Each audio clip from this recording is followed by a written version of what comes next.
К новостям спорта. В Мирном прошли финальные соревнования спартакиады трудовых коллективов компании «Алроса». В этом году за первенство боролись команды предприятий Мирного, Айхала, Удачного и Ленска.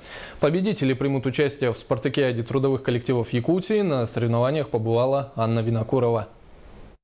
Спартакиада трудовых коллективов акционерной компании «Алроса» проводится в 7-й раз.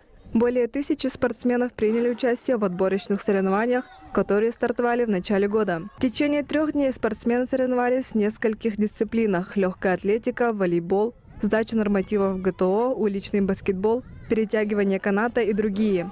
Особой зрелищной была легкоатлетическая эстафета. Среди женщин уверенную победу в этих соревнованиях завоевали спортсменки из Айхальского горно-обогатительного комбината. А среди мужчин самой быстрой на беговой дорожке оказалась команда Мирного. Надеялся я на первое место, конечно, а там уже как команды сильные. То есть тут как бы нельзя сказать, что там слабые соперники, у нас очень сильные. Ну, видать, оказались мы сильнее.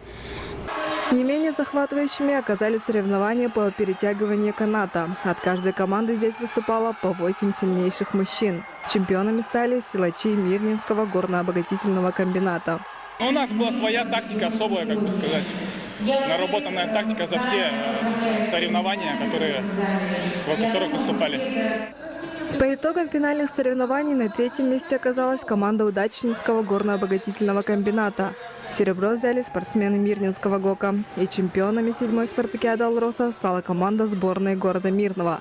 В июне эти спортсмены отправятся в город Якутск защищать честь алмазной компании на республиканских соревнованиях трудовых коллективов.